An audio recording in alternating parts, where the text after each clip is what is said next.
C'est quoi la dernière fois que tu as simulé, Hakim? Que j'étais triste de laisser mon fils ce matin à l'école. Alors que t'étais heureux. J'étais un peu heureux, surtout ce matin particulièrement. Qu'est-ce qu'il t'a fait? Qu'est-ce qu'il m'a fait? Ouais. Il aime pas les Arabes. L'idée, ce serait que on serait peut-être dans la simulation d'une intelligence artificielle ou d'un futur adolescent 3000 ans dans le futur, à un endroit où en fait des gens auraient compris parfaitement comment reproduire des mondes à l'intérieur desquels même les habitants penseraient être conscients alors que ce serait pas le cas. J'ai déjà assisté à des genres d'exorcisme, tu vois. Ah ouais? Ouais.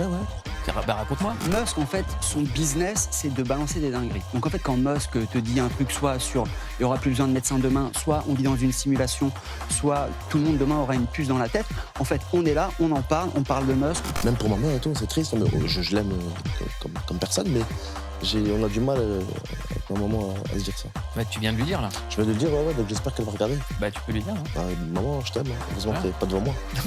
Bonjour, c'est Hakim Gemili dans Click. Il faut absolument que vous vous abonniez, parce que c'est quand même la meilleure émission. Bienvenue dans Click. Aujourd'hui, on reçoit Hakim Gemili. 18 films déjà. 18 films auxquels tu as dit oui. Hakim, j'ai dit Oui. oui. À chaque fois qu'on lui propose un scénario, Hakim, j'ai dit oui. Récemment à l'affiche de Chasse gardée 2, qui a fait un carton, 1,2 million d'entrées au cinéma, et le 27 mai, dans le film Tout va super de Patrick Cassir avec Marie Colomb. Voilà. Exactement. Comédie romantique, une nouvelle. Oui. T'es devenu le mec des comédies romantiques. Après L'amour c'est surcoté, les gens ils ont une révélation. Ouais. Ils se sont dit Hakim Gemili, c'est un cœur, c'est un humain. Ça peut, grâce à toi, Mourad de Winter. On lui offre des fleurs. Ouais, je suis un humain. Gros. C'est ça, t'es un humain maintenant. Ouais, ça me fait plaisir. Ouais, Ouais. c'est une nouvelle personnalité. Ouais, j'ai quelqu'un de- On est également avec La Révélation de la création originale de Canal, Paris Police 1910, Eugénie de Rouen. Bienvenue dans Click. Tout le monde me dit il faut absolument parler de cette série. Ça cartonne et pas les gens de Canal. Je tiens à le dire, c'est des gens autour de moi qui sont à fond dans cette série et qui me disent il faut recevoir Eugénie. Parce qu'apparemment, tu crèves l'écran, et je le confirme. Et avec nous, Loïc Etch, auteur d'un livre qui fait beaucoup parler. Il s'appelle La Simulation. C'est pas un livre sur le métier de comédien, mais c'est un livre qui enquête sur la théorie qui fascine la Silicon Valley. C'est quoi cette théorie? C'est la possibilité que la réalité telle qu'on l'aperçoit ne serait peut-être pas la réalité telle qu'elle est, Ça veut dire qu'on vivrait tous dans une simulation. dans la matrice. C'est pas un essai, c'est une enquête, il faut le dire. Donc vous êtes allé à la rencontre de plein de gens de la Silicon Valley. Mais j'aimerais d'abord qu'on s'intéresse au cas d'Hakim. Oui. Le livre s'appelle La Simulation. C'est quoi la dernière fois que tu as simulé, Hakim? La dernière fois que Dernière j'ai- chose que tu as simulé? La dernière chose que j'ai simulée, Ouais. que j'étais triste de laisser mon fils ce matin à l'école. Alors que t'étais heureux. J'étais un peu heureux, Hmm. surtout ce matin particulièrement. Qu'est-ce qu'il t'a fait? Qu'est-ce qu'il m'a fait? Ouais. Il aime pas les Arabes. Et c'est Bonne ambiance. et c'est très régulier. Non, moi je te jure, il me dit papa, je veux pas être arabe. J'essaie de lui inculquer que c'est pas grave, Que c'est OK. que c'est très bien. Parce qu'il l'est, hein, un petit peu. En tout cas, à moitié. Et là, en ce moment, j'essaie de lui mettre ça en tête, là. Je dis, voilà, c'est ce que t'es. Là, en ce moment, t'es dans une phase de ta carrière. Ouais. On en est où? Explique-nous. Parce qu'on a connu toutes les phases du Gemili. Ouais. Il en est où, le Gemili? Écoute, franchement, tout va bien. Là, je suis en pause. Je suis en pause. J'écris. J'écris, là, en ce moment. Tu reviens au stand-up. Je reviens au stand-up. Ça t'a manqué, la scène? Trop. Ouais. Ouais. Je suis content, là. Je prends du plaisir à écrire, là. Et parle-nous de cette comédie romantique avec Marie Colomb. De quoi ça parle? Ouais. C'est une histoire vraie. C'est l'histoire du réalisateur qui s'appelle Patrick Cassir, qui, malheureusement, a perdu sa maman d'une maladie grave. Et en fait, ça raconte l'histoire d'un mec qui perd sa maman, mais qui en même temps trouve l'amour, en fait. Donc il vit deux choses très fortes, et au même moment. En même temps, il trouve l'amour, et en même temps, il perd sa maman, et puis c'est quand même un peu compliqué. Donc c'est une vraie histoire. Et franchement, je suis très heureux d'avoir fait ce film. On regarde la bande-annonce. Tiens, Merci madame. de rien. Merci beaucoup. Madame, pardon, je voulais juste vous demander Ouais, si, par hasard, tu veux mon numéro, c'est ça? j'allais vous demander des pareils. Bonsoir. Bonsoir. Alors dites-moi, on va où les amoureux là? On va chez toi? Non, chez moi, c'est pas possible. Ouais, chez toi sinon? Je vis avec ma mère. Ah putain. Quoi? Donc sur 200 mecs dans une boîte, je tombe sur le seul mec qui vit chez sa mère. Bingo. Ouais, te faucher quoi. Non. Si. Vous voulez venir à la maison? Pardon? Pourquoi? Je la connais pas? Ouais, mais moi je te connais pas non plus en fait. La chambre, elle est où? La chambre. Mais toi, tu dors où? Dans le salon ce soir. Le salon, il est où? Le salon. Donc, on dort là? Dans la chambre. Et toi, tu dors là? Dans le salon. Ça s'appelle Tout va super. Ça sort en salle quand? Le 27 mai. 27 mai. Ouais, là. Et après, t'es à l'affiche du deuxième Prochain film, ouais, de Mourad Winter, qui s'appelle. qui s'appelle Une famille de bâtards. Voilà. Voilà, film qui est absolument exceptionnel. Donc, qui n'est pas une comédie romantique. Non, c'est pas du tout une comédie Est-ce romantique. que tu as une culture de comédie romantique maintenant que tu es en train de devenir un acteur de comédie romantique? Écoute, Il y en a qui t'ont marqué? j'ai fait quelques découvertes là assez récentes. J'ai kiffé, je sais plus c'est quoi le titre précis, Une rencontre à Notting Hill. Ouais. Coup de foudre à Notting Hill. Coup de foudre à Notting Hill, voilà, j'ai adoré ce film. Vous avez, vous, des comédies romantiques qui vous ont marqué? Il y a cette comédie The Holiday, tu vois, où cette Ouais, très bien. réalisatrice. Ouais. Voilà, d'ailleurs, tous ces films sont super bien. Ouais. Et Coup de foudre à Notting Hill, Il est bien, hein. ouais, c'est bien. Ouais, Ouais. c'est mortel. Loïc? Je sais pas, Marie à tout prix? Ah bah oui. Ouais. C'est une comédie. Et ouais, en même temps, c'est vrai que c'est une vraie comédie romantique. Et c'est marrant. Et c'est très marrant. C'est vrai elles sont souvent plus touchantes que marrantes, les comédies romantiques. Ouais, c'est vrai. Parce que c'est le côté un peu ridicule du truc à chaque fois, je trouve ça plus marrant. Plus cool à jouer aussi. Est-ce que toi, t'es un Intéressant. romantique dans la vie? Parce que là, t'arrives beaucoup à montrer ça au cinéma maintenant. Ouais, je suis un peu plus à l'aise dans ce style de jeu plutôt que de faire, tu sais, le gogol H24 comme ça, tu vois. Mais romantique, en fait, je le montre de plus en plus, parce qu'on n'a pas trop été éduqués là-dedans. Mais plus je grandis, plus avec mon enfant et tout, etc., j'essaie de un peu plus montrer mes sentiments, tu vois, à mes proches. C'est quoi la plus belle déclaration d'amour que t'aies jamais faite? La plus belle La déclaration. plus belle d'amour. preuve d'amour? Franchement, je pense que c'est de dire je t'aime à quelqu'un. Hein. C'est des choses qu'on disait pas forcément, ça, mais là, j'ai la plus belle preuve, je pense que c'est que je puisse le dire sans être gêné. C'est assez rare quand même, donc mais là, je le fais, je suis très heureux de le dire. Fadi, que tu connais très bien, ou même mon fils. Il y a que à eux deux que j'arrive à le dire. À ta femme et ton fils? Ouais. Sinon, c'est un peu plus compliqué. Même pour ma mère et tout, c'est triste. Mais je l'aime comme personne, mais on a du mal avec ma maman à se dire ça. Bah, tu viens de lui dire, là. Je vais lui dire, ouais, donc j'espère qu'elle va regarder. Bah, tu peux lui dire. Hein. Maman, je t'aime. Hein. Heureusement Voilà. que t'es pas devant moi. Et vous, c'est quoi la plus belle preuve d'amour? Une preuve Ouais, là, on est dans le monde des comédies romantiques, là. de déménager pour quelqu'un. Ça, c'est pas mal. Genre loin. Oui. Ouais. Enfin, Avec un train, il y a Ok. le train. c'est ça. Ah ouais, train, ouais, bien. C'est une belle preuve d'amour. Belle preuve d'amour. Ah ouais. Non, mais c'est vrai, apprendre à dire aux gens qu'on les aime, en définitive, c'est pas si simple, c'est pas totalement dans notre culture. Donc, en s'ouvrant, effectivement, moi, c'est un truc que j'ai réussi à finir par C'est avec l'âge. appréhender. De quoi? C'est avec l'âge, en grandissant. Ouais, et puis le travail sur soi, je crois. Mais ouais, c'est un mélange de tout ça. Ouais.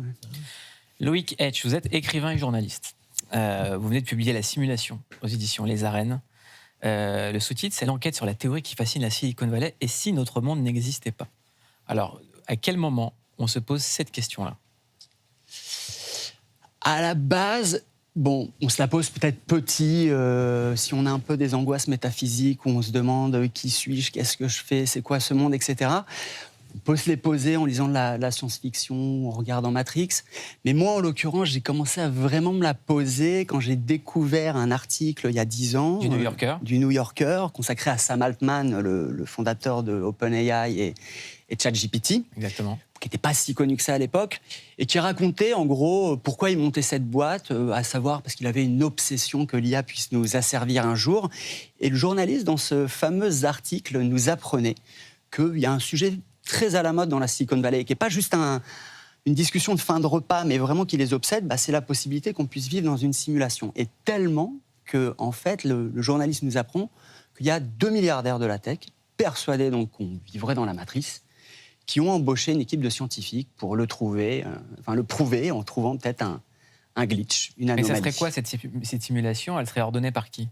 Alors là, on rentre un peu dans les grandes questions. Disons que bon, il y a plusieurs théories, mais la première, celle qui notamment habite beaucoup ces chercheurs de la Silicon Valley, ces scientifiques, ces entrepreneurs, qui pour beaucoup, en fait, c'est ça qui m'a surpris, ils ont des pédigrés remarquables. Ils sont astrophysiciens à la NASA, ils sont chercheurs en physique quantique, ils sont mathématiciens, philosophes.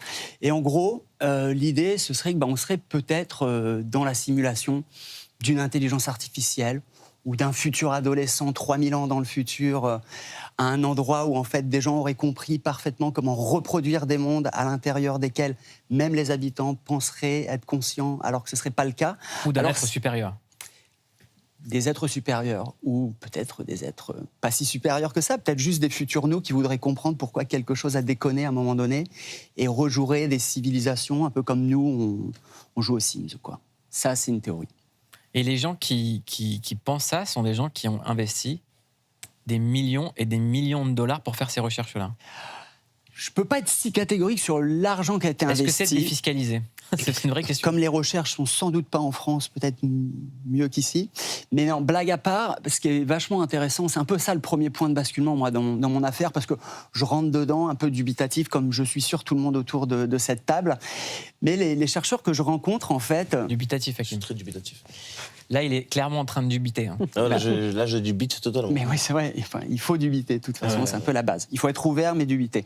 Et en gros, mais là où il y a un premier basculement, c'est qu'en fait, ces chercheurs que je rencontre, eux, ils m'expliquent que, en fait, en vertu de ce qu'on a découvert du fonctionnement de la physique quantique, des neurosciences, du fait qu'en plus nos IA maintenant fabriquent déjà des images indiscernables de la réalité, c'est pas une idée si bête que ça. Mais la physique quantique surtout joue un rôle très précis. Mais bon, je sais pas si on a envie de s'embarquer dans. On a le temps, allez-y. L'histoire de la physique quantique, c'est un peu un drôle de truc. En gros, au début du XXe siècle, on a une bande de physiciens, Albert Einstein, Niels Bohr, Schrödinger et d'autres, qui se rendent compte d'un truc étonnant, c'est que contrairement à l'intuition qu'on avait jusque-là, et l'intuition qu'on a même là, nous, ici, à attraper cette tasse, etc., c'est que la réalité, en dernier lieu, de un, elle n'est pas matérielle, et de deux, elle n'est pas déterminée. En entrant la physique quantique, la réalité, elle existe comme un ensemble de probabilités, la possibilité qu'il se passe ci, ou ça, ou ça, ou ça, ou ça.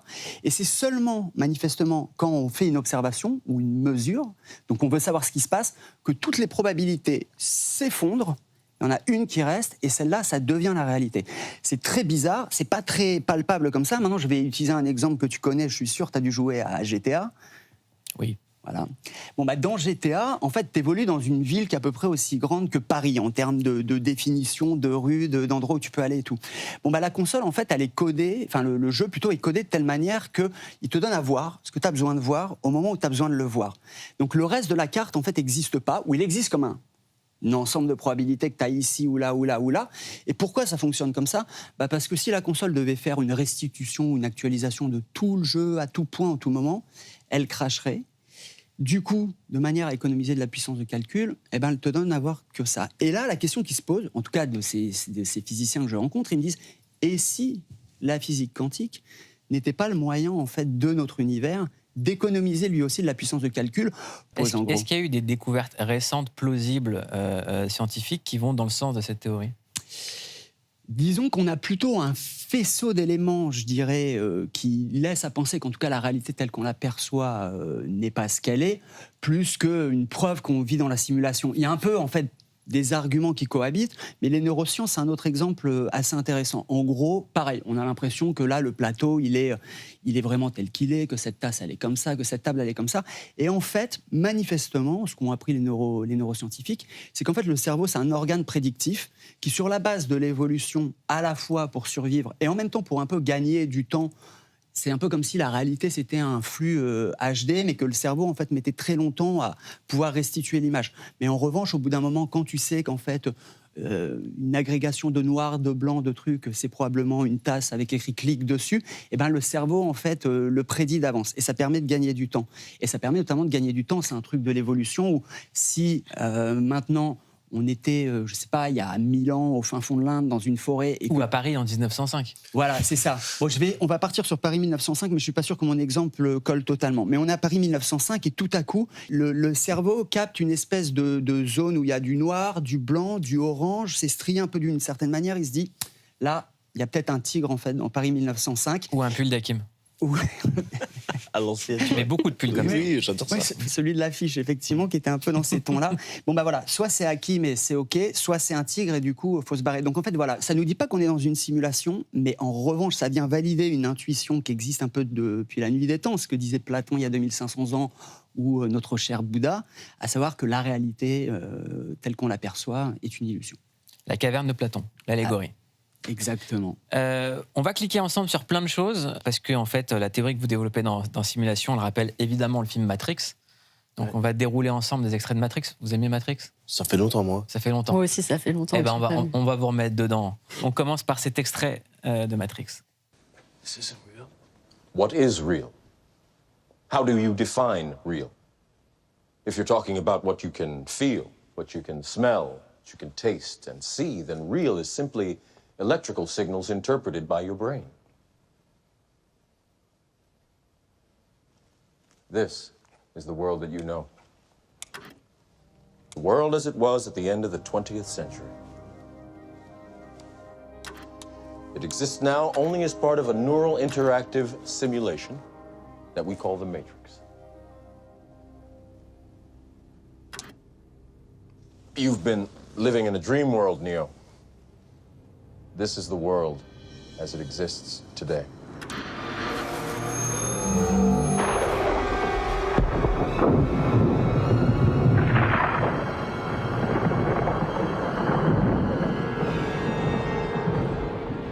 Welcome to the desert of the real. On le rappelle, les sœurs Wachowski qui ont écrit Matrix se sont beaucoup inspirées de Jean Baudrillard et de ses essais et de ses travaux. Et Matrix, ils en parlaient plus comme une métaphore du capitalisme et de la société de consommation que d'une simulation et du réel. Et en même temps, notre société est déjà la première des simulations, puisqu'en fait, en définitive, on vit tous, chacun dans des bulles différentes. Enfin, voilà, déjà, vous êtes dans le monde du cinéma, moi, je suis dans le monde de...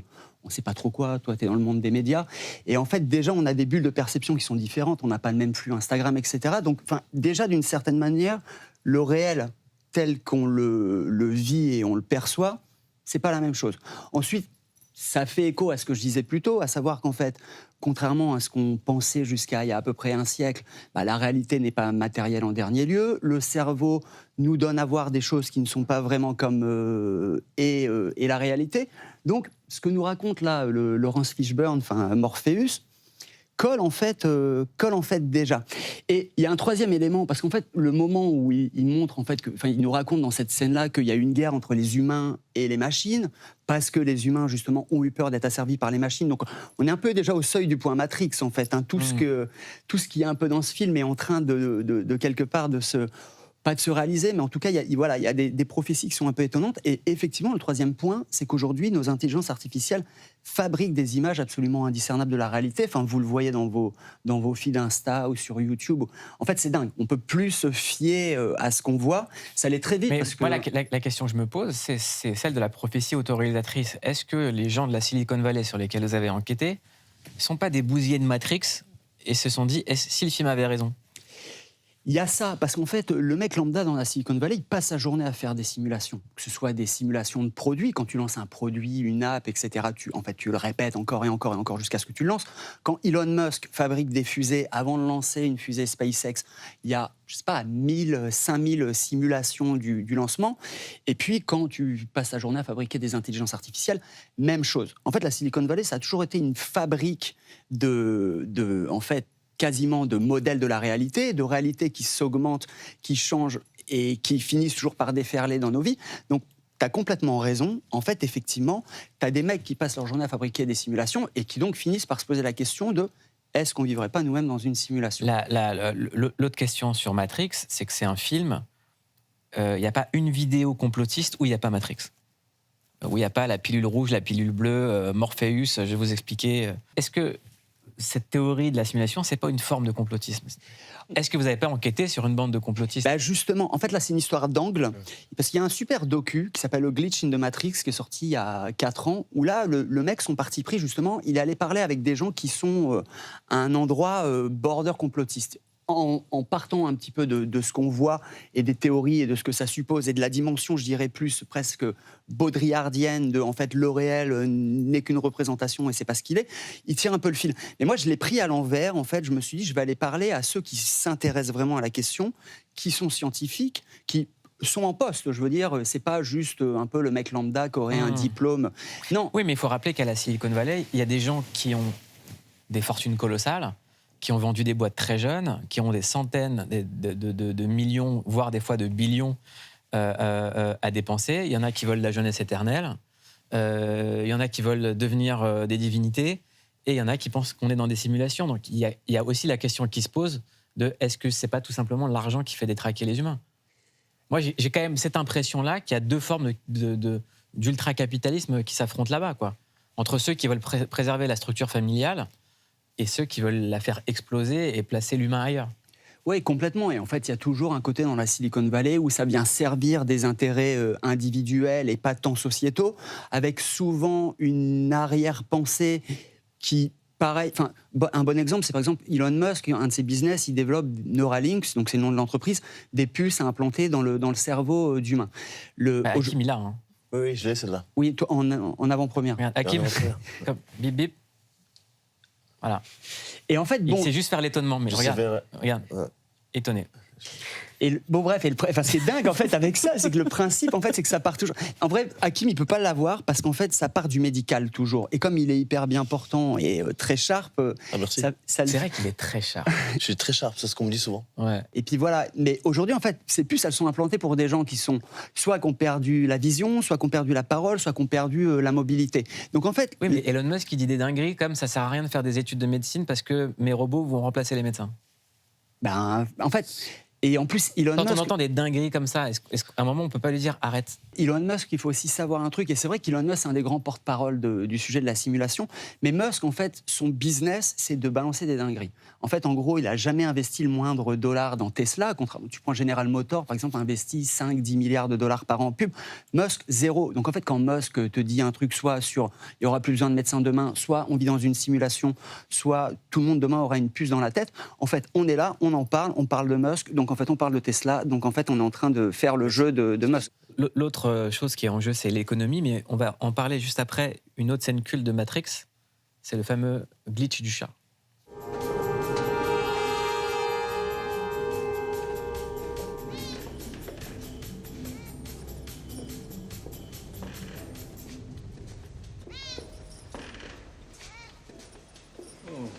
Déjà vu. What did you just say? Nothing, just had a little deja vu. What did you see? What happened? A black cat went past us, and then another that looked just like it. How much like it? Was it the same cat? Might have been, I'm not sure. Switch, APOC. What is it? A deja vu is usually a glitch in the Matrix. It happens when they change something. Oh my God. Let's go.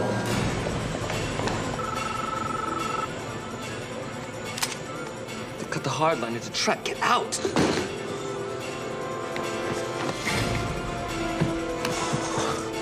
Oh no. On a tous eu déjà une impression de déjà-vu, d'avoir eu l'impression de rêver un truc qu'on vient de vivre. C'est un peu ça, cette scène, non ? Complètement. Et donc, ça pose une question, celle du glitch, et qui va devenir un peu centrale, en fait, dans mon enquête. Première partie de l'enquête, en gros, je me rends compte qu'il y a des scientifiques qui travaillent vraiment là-dessus et qui posent des hypothèses sur si on est dans une simulation, il faut qu'on trouve le moyen de le démontrer. Et le glitch, en fait, l'anomalie, c'est un peu le symptôme potentiellement qui peut nous amener vers la preuve. Et là, je vais trouver deux écoles, on va dire. La première, elle est pour le coup assez carrée, assez presque matérialiste. Ces chercheurs, ils nous disent, donc on s'est rendu compte que la physique quantique est quand même bizarre. On la comprend dans une certaine mesure, mais il y a aussi des choses qu'on ne comprend pas. Est-ce qu'on ne pourrait pas aller chercher dans les tréfonds de son fonctionnement un endroit où justement ça aurait tendance à coincer, un peu comme le chat qui passe deux fois, et ça pourrait être une indication d'un glitch. Une autre approche, c'est de se dire, d'aller regarder la manière dont la lumière se déplace et se reflète tout au fond du cosmos. Un peu comme dans un jeu vidéo, encore une fois, où quand tu arrives au bout de la map, tu sais, potentiellement, le bras de ton joueur passe à travers le décor, etc. Et bien là, de se dire, est-ce que dans la manière dont la lumière se diffuse tout au fond du cosmos, est-ce qu'il n'y aurait pas des choses ? Le truc, c'est qu'aujourd'hui, ça reste des idées qui pourraient être testables, mais on n'a pas les moyens techniques de le faire. Maintenant, il va y avoir un basculement dans mon enquête. Tu me parlais de complotistes, on va sur un autre terrain un peu glissant, le paranormal. En gros... Je te jure que j'y pensais là. Parce que comment tu l'expliques ça ? Étonné. Il t'est arrivé des trucs déjà? Dans le paranormal? Ouais. Oui. Enfin, oui. C'est pour ça que c'est ça, comment est-ce qu'on l'explique, ça?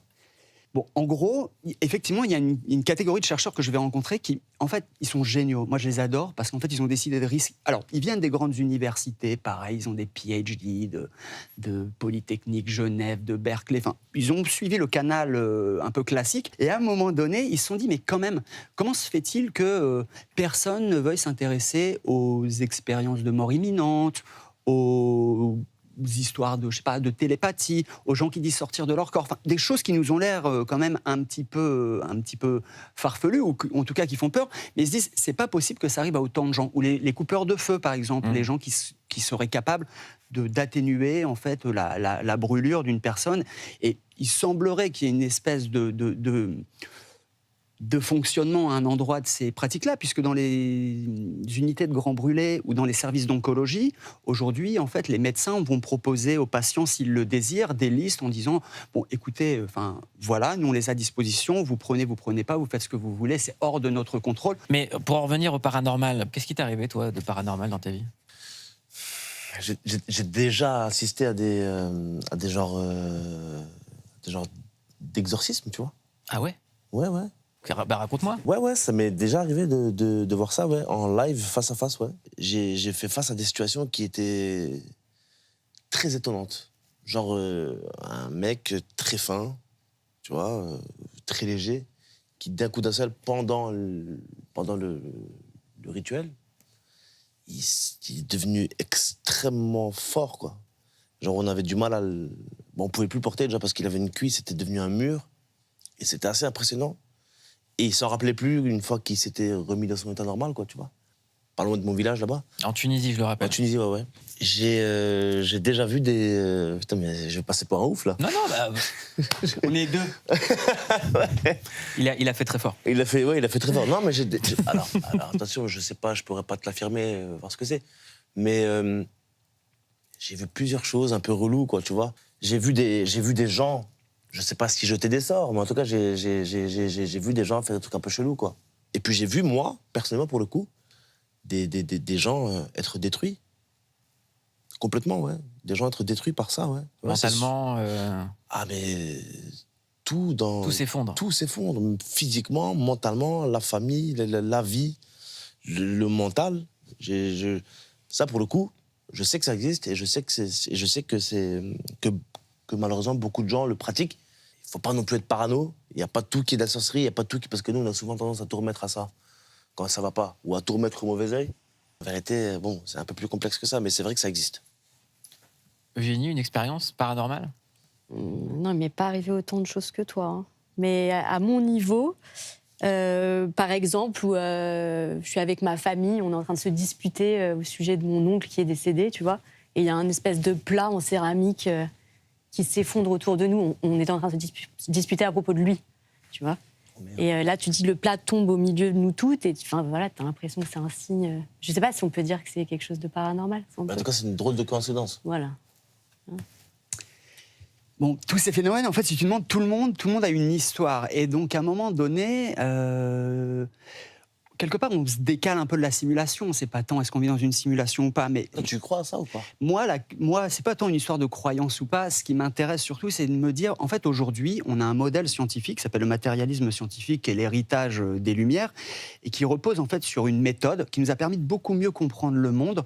Et cette méthode, elle repose sur une trinité qui est la réalité, c'est ce qui est observable, ce qui est mesurable et ce qui est reproductible.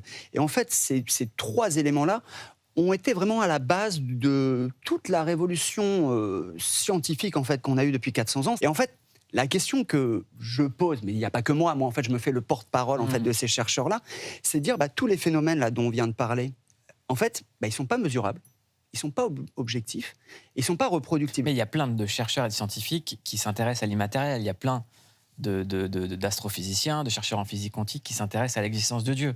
Qui cherche les preuves scientifiques de son existence. Mais c'est mesurable, excuse-moi. Enfin, je sais pas si t'as déjà assisté à un truc comme ça ou pas? J'ai pas assisté à des... Pourquoi tu veux pas essayer? À des exorcismes. Parce que pour le coup, non mais je veux dire, si toi... je parle pas de moi personnellement, mais si tu as l'envie de découvrir ça, je pense que c'est assez facile. Hein. Carrément, mais ce que je veux dire dans le sens où c'est moins mesurable, c'est qu'il y a une dimension subjective. Ok, est-ce que la personne, elle est rentrée, elle était dans un état avant, puis elle est ressortie, elle était dans un état après. Comment on calcule, en fait? Comment on objective, en fait, le fait qu'il y a un mieux-être ou que, tu vois ce que je veux dire? Est-ce que tu vois, est-ce que tu entends? Non, mais moi, je le sais, je suis d'accord, mais là, en fait, je raisonne vraiment, tu vois, moi, je fais tout, le pour, le contre, les arguments et tout. Mais mon idée, en fait, là, et c'est d'ailleurs ce qu'on reproche, en fait, à ces scientifiques-là, c'est que c'est toujours pas simple, en fait, de prendre ça, de l'amener dans un laboratoire et de le faire encore et encore. Mais est-ce que pour autant, ça veut dire que ça n'existe pas? Ça pose cette question-là. Et du coup, c'est vrai que mon enquête m'a emmené vers en fait, caresser l'idée que peut-être qu'en fait, cette réalité physique matérielle qu'on perçoit et qui est un peu notre unité un peu commune aux uns et aux autres, mériterait qu'on l'agrandisse un peu et qu'on commence à se poser la question de comment ces phénomènes subjectifs, on les fait rentrer à l'intérieur de l'équation. On se fait un dernier extrait de Matrix avec le fameux oracle. If I had to guess, I'd say you're a program from the machine world. So is he. So far, so good. But if that's true, that could mean you are part of this system. Another kind of control. Keep going. I suppose the most obvious question is, how can I trust you? Bingo. It is a pickle, no doubt about it. Bad news is there's no way if you can really know whether I'm here to help you or not. So it's really up to you. Just have to make up your own damn mind to either accept what I'm going to tell you or reject it. Candy? You already know if I'm going to take it? Wouldn't be much of an oracle if I didn't. But if you already know, how can I make a choice? Because you didn't come here to make the choice. You've already made it. You're here to try to understand why you made it. Ça pose une question, mais qui est évoquée dans toutes les religions. C'est la question du libre arbitre et du destin. Si on a tous un destin, si on est tous prédestinés à quelque chose, que Dieu nous a tous destiné un destin, quelle est la place du libre arbitre dedans? C'est la question la plus vertigineuse qui est, en fait. Et c'est vrai que mon enquête, elle commence en mode Silicon Valley, avec cette hypothèse de la simulation très les Sims, on serait les Sims, en fait, d'une civilisation future. En fait, pour bien comprendre ce qui se joue, il y a je ne pensais pas que ça allait être vraiment le sujet de mon livre, mais la vraie question, c'est quoi la conscience? Et en fait, c'est le plus grand mystère du monde dans lequel on vit. Il y a deux thèses qui s'opposent aujourd'hui. La première, c'est que la conscience, ça serait le produit du cerveau. Donc la conscience serait le produit de la matière. Donc potentiellement, peut-être qu'on pourrait la reproduire un jour et donc créer ce genre de simulation là où il y aurait des êtres humains qui auraient l'impression d'être vivants alors que ce ne serait pas le cas. Mais la deuxième théorie, beaucoup plus spirituelle, qui nous ramène tout à coup dans l'histoire des religions, ce serait que la réalité, en dernier lieu, c'est que de la conscience. C'est complètement, notamment le cœur de l'hindouisme ou le cœur du bouddhisme. Il y a cette idée, en fait, que la réalité serait une espèce de grande entité ou une espèce de grande énergie qui créerait, en fait, toujours plus de complexité. Mais qui va avec l'idée que notre passage sur Terre serait peut-être une épreuve.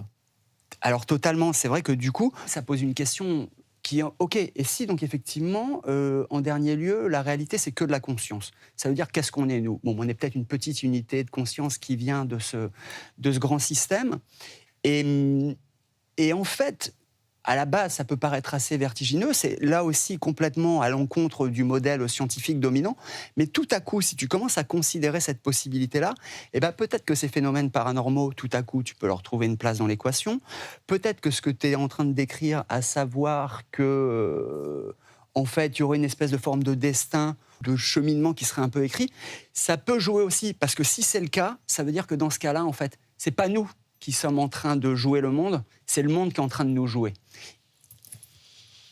Moi, tout ça, là, vraiment, ça me fout le vertige, quoi. Je suis quand même anxieuse, mais là... non, mais c'est fou. Non, mais oui. Franchement, moi, je conclue ça, je suis content de croire en Dieu, quand même. Moi aussi. Ouais. Eugénie, on va calmer ton vertige. Tu es à la révélation de la création originale Canal+, qui revient pour une saison 3. Police 1910. Il y a plein de révélations. Voilà. Là, c'est l'émission des révélations. Ce soir, 21h, ça va être un nouvel épisode en exclusivité. La série cartonne.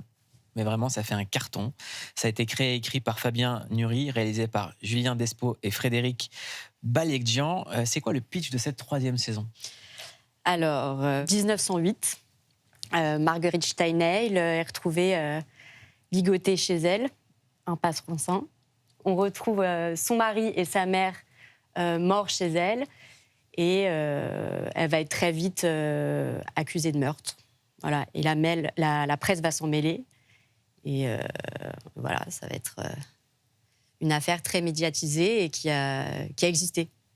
Une histoire vraie. C'est une histoire vraie. On t'a demandé de choisir un extrait de la saison 1. Tu as choisi un extrait particulier. On le regarde ensemble, on clique dessus et on te laisse le commenter après. Vous ne voulez pas nous aider ? J'essaie surtout de vous ouvrir les yeux. Même si vous arrivez à prouver qu'il était là au moment des faits, ses amis politiques diront que c'est vous qui l'avez provoqué, qui n'a fait que se défendre. Et d'ici au procès, il aura des hommes pour vous traquer, vous, tout ce qui reste de votre famille. Non, soyez raisonnable, enfin. Un criminel est identifié, la victime demande justice. Et vous préférez le dissuader. Vous n'avez pas honte. Excusez-moi, mais vous êtes qui? Vous êtes de la famille ou... Je suis avocate.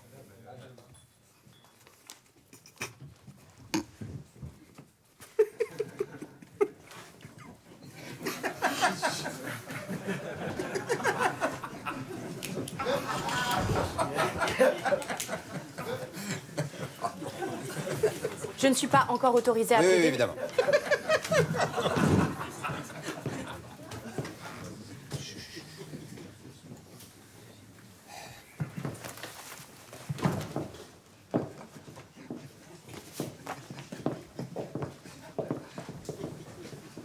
C'est pourtant un beau métier que le vôtre.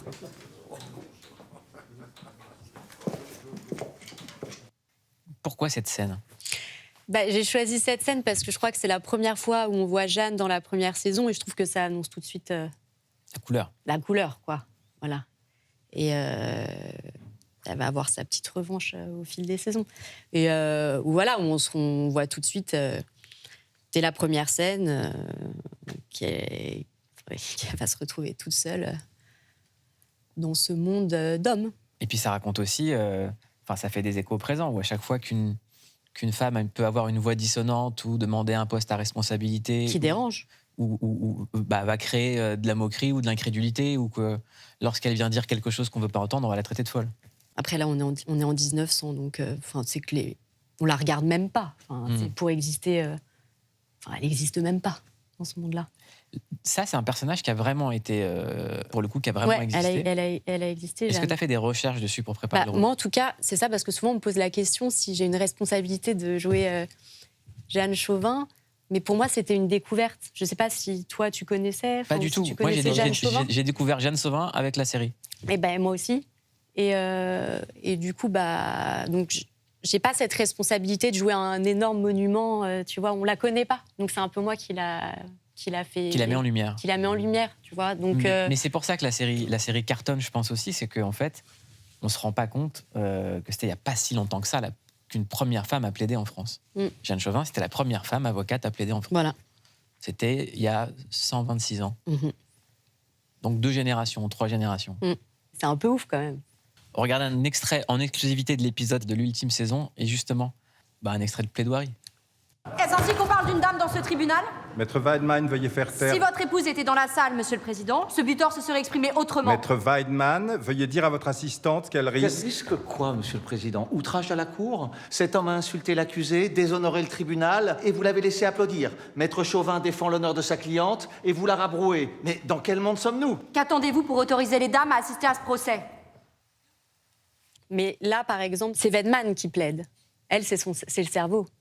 Tu vois, c'est elle qui va tout diriger, mais derrière. Donc, par exemple, cette scène-là, à la fin, où... c'est quand même... là, pour le coup, c'est fou. C'est imagine maintenant, genre, il y a un mec qui se fait juger par que des femmes, que le public, c'est que des femmes, et qu'on soit toutes là. C'est quand même fou. C'était comme ça à l'époque ? C'était vraiment le cas à l'époque ? Oui, tout ça, c'est... c'est fou. Ça a l'air stylé, je vais regarder. T'as choisi un clic culte. On t'a demandé un film culte, et ça corrobore le Festival de Cannes, puisque c'est un extrait de ce film qui a été utilisé pour faire l'affiche. C'est Thelma et Louise de Ridley Scott. On regarde un extrait de Thelma et Louise, et on te laisse en parler juste après.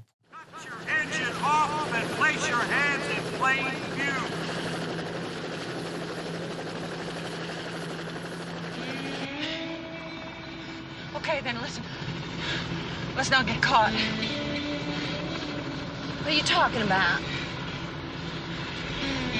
Let's keep going. What do you mean? Go!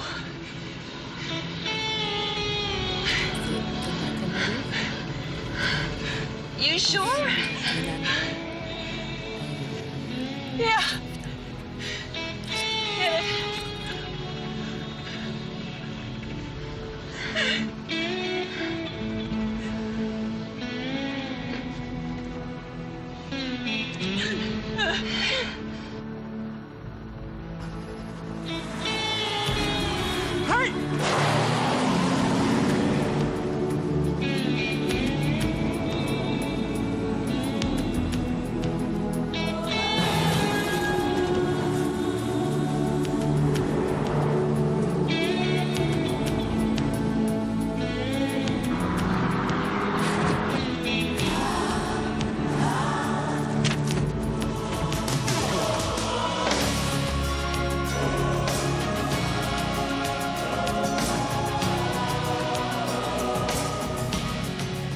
Qu'est-ce qu'il y a? Truc. Mais là, parce qu'il me fait rire, il me fait elles vont mourir là. Je lui fais bah non, c'est tout le truc de la. Je connais pas. T'as pas vu Thelma et Louise? Non, j'ai pas vu. Alors Eugénie, comment tu peux donner envie à Kim de regarder Thelma et Louise?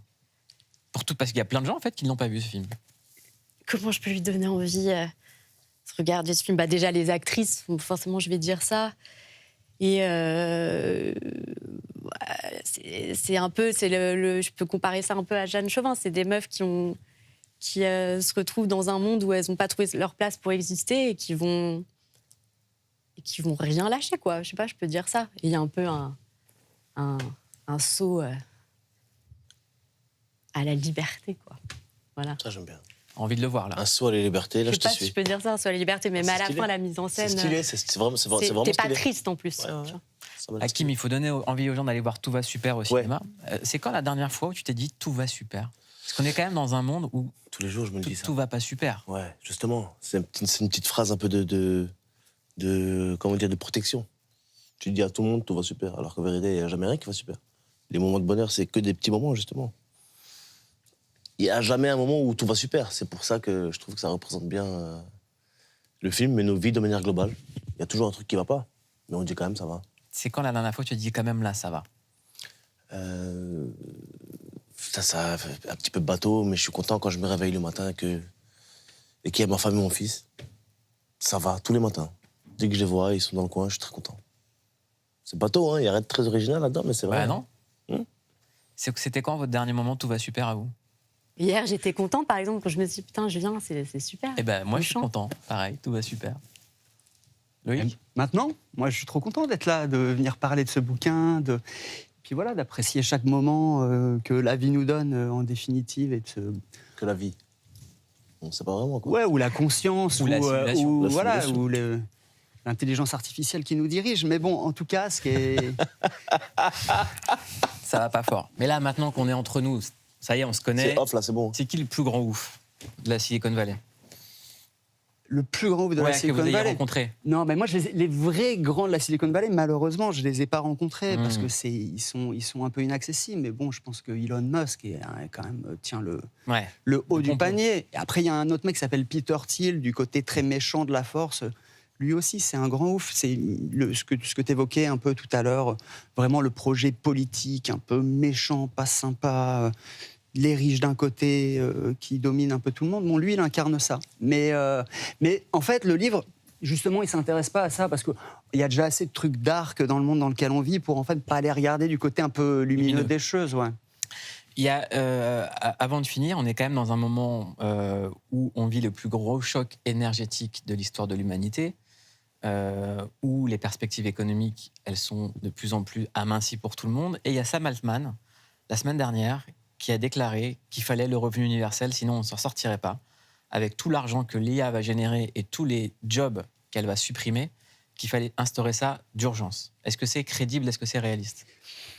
Bon, moi, je ne suis pas économiste, je ne maîtrise pas totalement ces sujets-là, mais en revanche, ce que j'entends, et je crois que c'est une crainte qui existe dans la Silicon Valley, c'est qu'ils se rendent compte qu'en fait, ils sont en train de capter tellement de richesses, qu'ils sont en train de laisser tout le monde derrière, qu'il commence à avoir un peu chaud aux fesses, en fait. Il y a vraiment la crainte qu'on vienne les chercher à coups de fourche. Enfin, il y a des gens qui ont été balancés des cocktails Molotov chez Altman, etc. Donc, c'est un peu des administrateurs du réel, d'une certaine manière, et les gens commencent à avoir un peu le seum et à se retourner contre eux. Donc, à mon avis, cette histoire de revenu universel, il faut aussi le voir dans cette logique-là d'essayer d'amadouer les gens en disant « Bon, on est en train de prendre tous vos emplois, mais vous inquiétez pas, on réfléchit un peu à la suite aussi. » Mais voilà, c'est une opinion, mais elle vaut ce qu'elle vaut, quoi. On a parlé de la Silicon Valley avec vous, de Paris en 1910 avec Eugénie.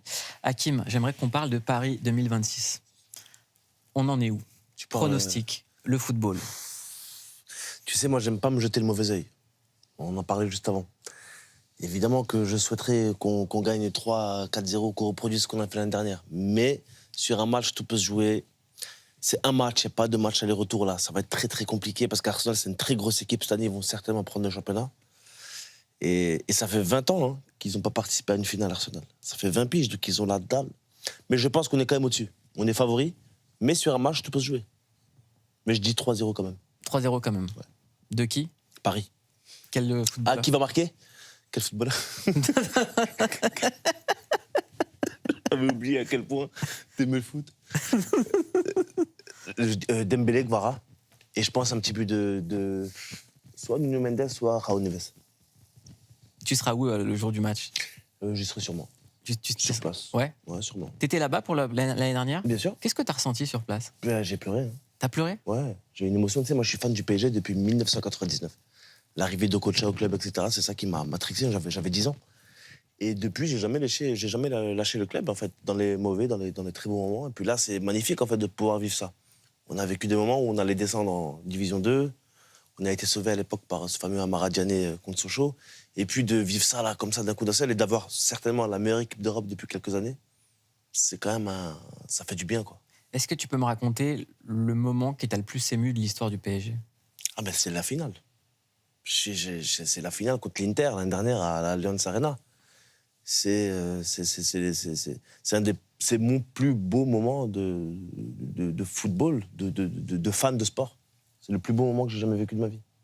Franchement, c'était extraordinaire d'être là-bas sur place, de le vivre. Je me suis fabriqué un joli souvenir. Et il y a un moment particulier de cette finale où t'as explosé? En fait, ça allait trop vite. On les a dominés tout de suite. Et je n'osais pas y croire. Je ne comprenais pas ce qui se passait. J'étais un peu comme toi et la simulation. Là, je dis, ouais, c'est faux. Et on s'est mis à gagner 2-3-0 assez rapidement. Donc en fait, en première mi-temps, on savait qu'on allait gagner. Donc j'étais très heureux du début jusqu'à la fin parce que je savais qu'on les avait dans la poche. En fait, c'était super impressionnant à voir.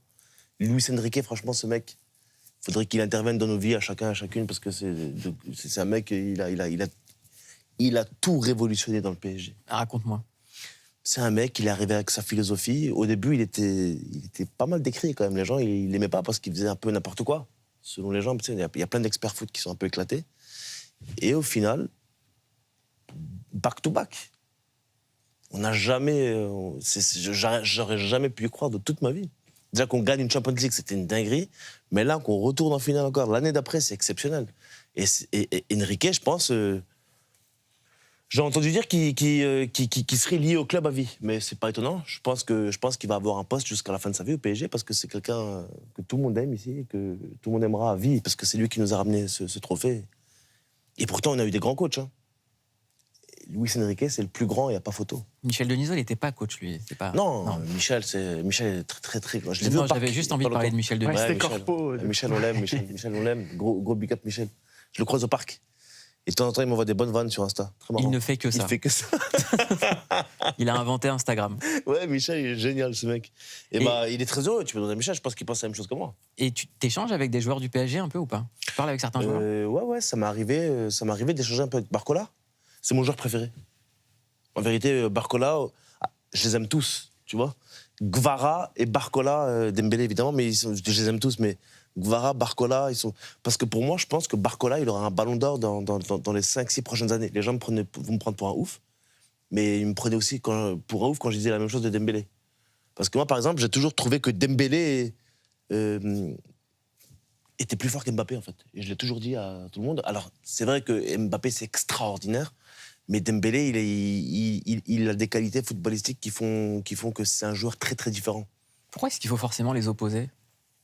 Non, je les ai opposés comme ça, juste pour en parler comme ça. Pour mais, le plaisir de l'opposition. Pour le plaisir de l'opposition, mais parce que ils ont beaucoup été comparés quand même, tu vois, ces deux joueurs-là. Et puis regarde, Dembélé, c'est pour moi un des plus bels exemples que les jeunes doivent suivre, parce que c'est un mec qui a eu énormément de blessures, plus personne ne croyait en lui, tout le monde est unanime pour dire que c'est un mec extrêmement talentueux, mais il s'est accroché, je sais pas ce qu'il lui a pris, il s'est accroché, Luis Enrique en vérité. Et c'est devenu le meilleur joueur du monde en l'espace d'1 an. Il avait le potentiel pour, mais on attendait le mec qui puisse les faire exploser, et c'est Luis Enrique. Mais toi aussi, Hakim. Ton Le histoire foot aussi. Non, mais t'as eu des blessures, t'es arrivé. Ouais. T'as commencé par le stand-up, t'as fait les petites salles. Ouais, c'est vrai. Tout le monde disait Hakim, machin. Même moi, je me le disais. Même toi. Faut toujours s'accrocher. Tu vois, moi, je me rappelle, on a commencé tous ensemble ici, tu t'as pas arrêté, quoi. Et maintenant, t'es une star de comédie romantique. C'est incroyable. C'est vrai que Mouloud, tu fais partie de mon histoire, hein, frère. On a construit plein de choses ensemble, c'est vrai. Et non, mais dans la vie, faut jamais rien lâcher. Mais t'as été un exemple pour nous aussi.